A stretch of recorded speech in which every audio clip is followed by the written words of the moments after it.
soon to break down real free market versus this thing we've got where select bankers and corporations don't play by any rules. They can cheat and steal the public.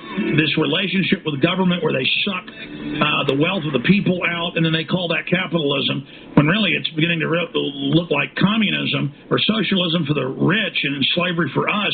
And we're going to take a few calls for our guests, specifically on economics and the bailout. Here's the toll-free number. I'm opening the phones back up. He's going to be gone in 15 minutes, or 18 minutes to be technical.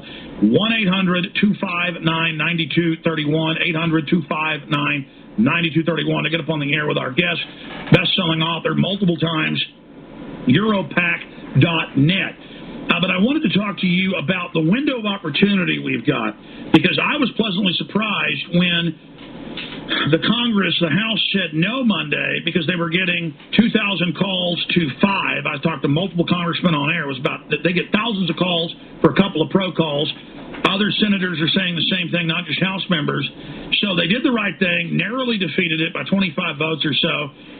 Now the Senate passes it. They're trying to get the House to pass it now. And all this immunity and new power, as you said, to the feds. How do we maximize, like you said, your book, 2 years in print, #1 on Amazon right now in the financials. You know, everything I've talked about, our numbers exploding, Ron Paul's credibility exploding. You know, all of us that were right, not that we're geniuses, we're just studying real history and what the financial leader doing. How do we maximize this window of opportunity to hopefully turn this around before, as you've said, you know, you predicted this and then you gave a worst case scenario and they're following the worst case scenario? We can turn it around. You know, the Congress is probably going to pass this thing. You know, they've scared the public now with this big drop in the market. They're blaming it on the fact that the bill didn't pass, and they're saying, look, just pass this bill and we'll make your stocks go back up.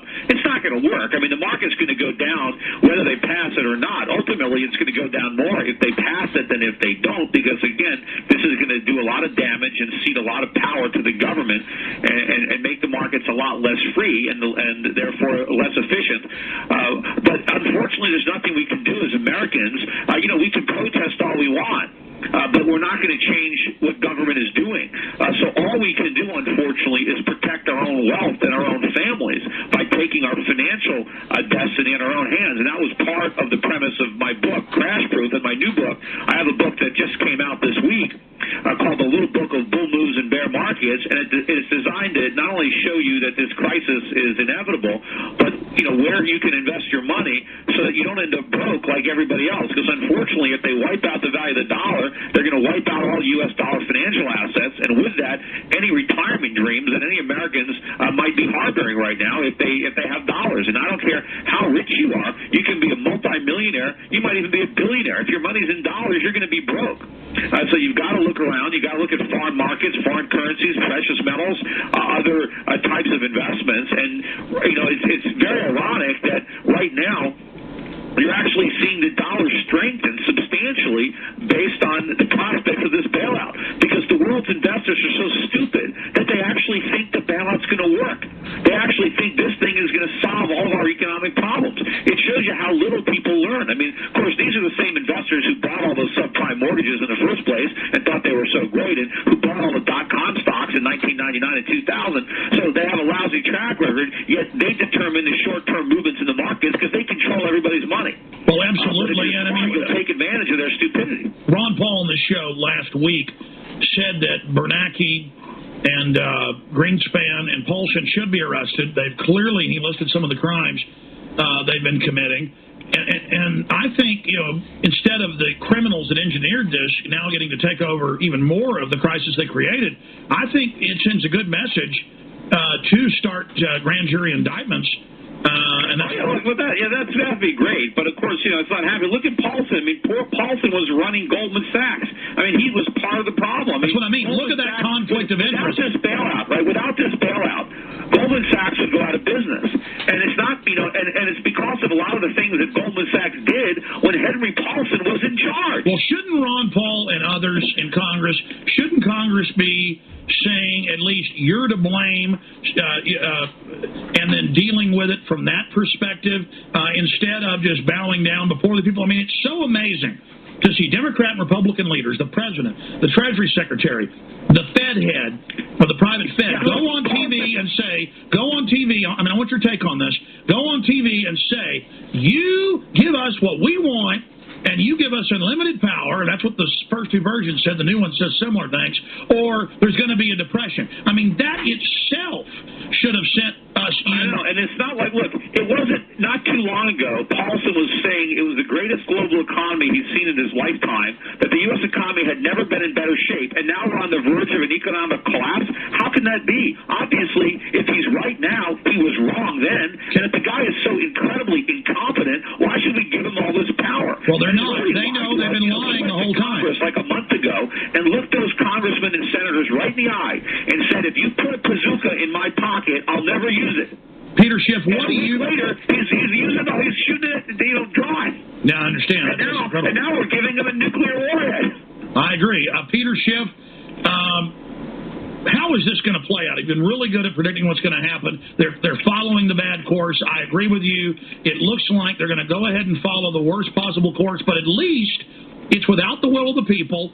And so now when it really runs its course, then we may have a chance of finally moving. They're going to create massive inflation, a lot of unemployment. What's going to happen is you're going to really start to see food prices and energy prices and other things start to get very, very expensive.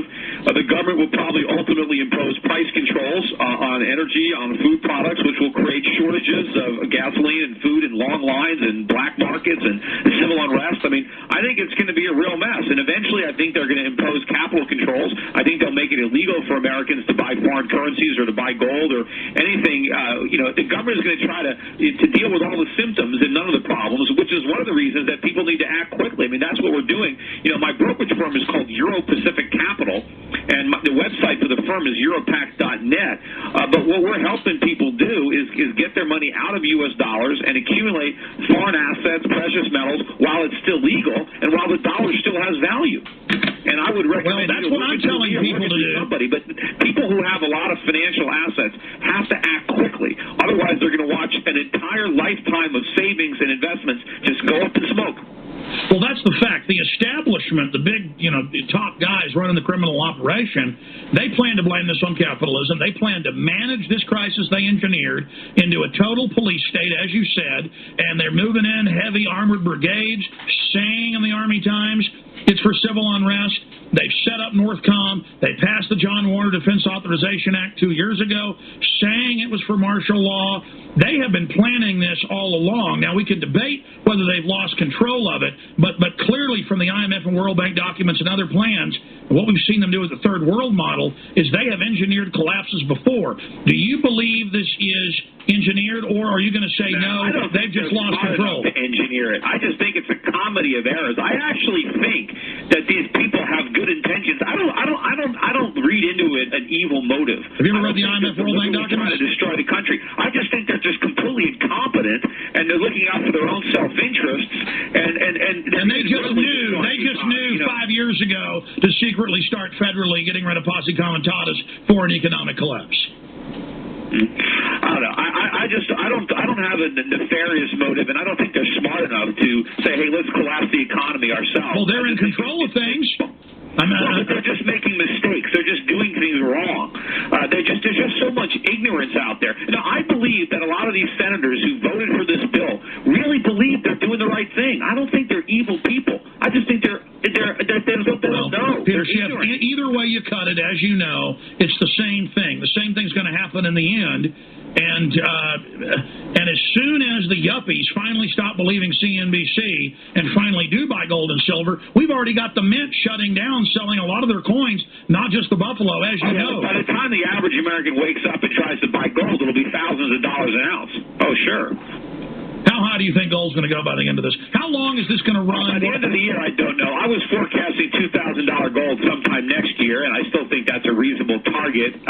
But ultimately, there's no ceiling to what the price of gold can go to because there's no floor for the dollar. I mean, look where the price of gold is in Zimbabwe. I mean, it's billions of dollars an ounce. Actually, I think it's trillions of dollars an ounce. So, if you could debase your currency down to nothing. So, I don't know. gold might go to $5,000 or $10,000 an ounce, but it could go a lot higher. I mean, there's no way to know because you don't know where the dollar's going to stop falling. If we end up with Zimbabwe-style hyperinflation, you're not going to be able to have enough zeros to figure out the price of gold. I agree. So people better move into real assets, and they better do it muy pronto. Let's go ahead and talk to who's up first here. There's so many calls. Kelly in Maine. You're on the air, Kelly, worldwide. Alex? Hi. Hello, Alex? Yes. Thanks for putting me on. And also, thank you for shouting out to Justin TV earlier. You bet. You're on the air with Peter Schiff. You have a question? Yes, I do. I want to know what will happen if the government will own the mortgages. Will they start building on the land like FDR did? Yeah, they're going to have make-work projects. They're going to own are going to be for land that already has a structure on it. But what I think the government is going to do once they acquire these mortgages is I think they are going to make deals with the homeowners and